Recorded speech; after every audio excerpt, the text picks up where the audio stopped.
Утабаева Раушан Мухашевна. Осында Сенсатада крановщица болып істеймін, башна кранда. Жалпы бұл стройкаға келгеніме примерно 14 жылдай болды.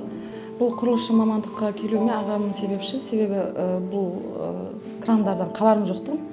Сол ағам монолитте жүрген кезде, енді түрлі түсті жұмыстар жасап жүргеннен кейін, енді мына жұмыстың айлығы жақсы, жылы жер деп солай тартып, осы салаға келіп танысып, оқып, сонан үйреніп, айдап кеттік кранда. Енді сүйіктім жұмысым болып тұр ғой, самый любимый профессия.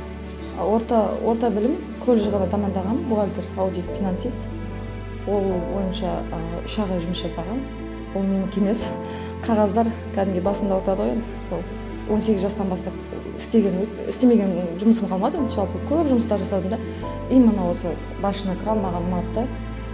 Үлкен техниканы игеріп, оны бана мақтанып, бана айдаған өте күшті да. Сені жан-жақта кісілер тоже сыйлап, құрметтейді. Жалпы өзім сүйем ғой осы мамандықтың ше, жұмысымды. Жұмыс күнім негізі жалпы 8-8-ге дейін 7:30-да келеміз. Сол бана медосмотрдан өтеміз. Журналдарды толтырамыз, крандарды қарастырып аламыз, қарап шығамыз полный жұмысқа жарамды ма деп. Жұмысында енді ең қиыны ол аяқ асты погоданың бұзылуына, ауа райының. Сондай кезде кішкене қорқасың, прям асығасың.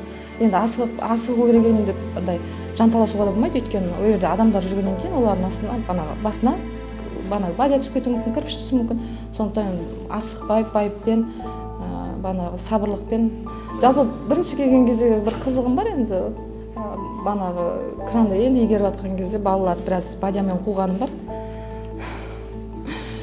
Астында жүрген адамдар енді қауіпті ғой енді. Грузбен келе жатқанда кірпіш шашылуы мүмкін енді. Оқыс жағдайлар өте көп қой, байқамасақ. Асығып келе жатқан кезде сақтықпен өтеді. Өзімде сақтық шараларды қарастырып, адамдарға алшақ алып кетемін груздарды. Жалпы, айтты, өзім негізі бұрыннан кішкентайымнан экстримді жақсы көремін. Техникаға жаным түседі. Ағам соны байқағаннан кейін мені тартты.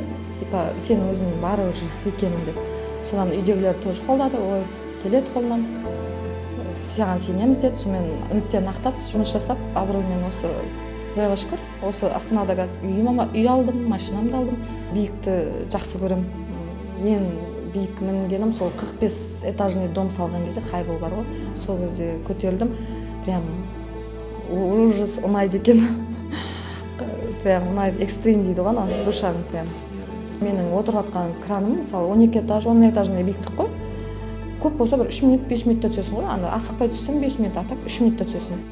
Баспалдақпен көтерілем, сол баспалдақпен түсем. Мысалы енді бір жерде оклад, бір жерде сағат деген сияқты. Жалпы примерно сол 500-600-дың аумағы ғой. Егер бана 8-ден кейін подработка болса, кете береді ғой арғай. Әбден қолымызына неге үйреніп қалған ғой, бана КБ крандарға 2 рет жаққа. Соған уже бейімделіп қалғанбыз да.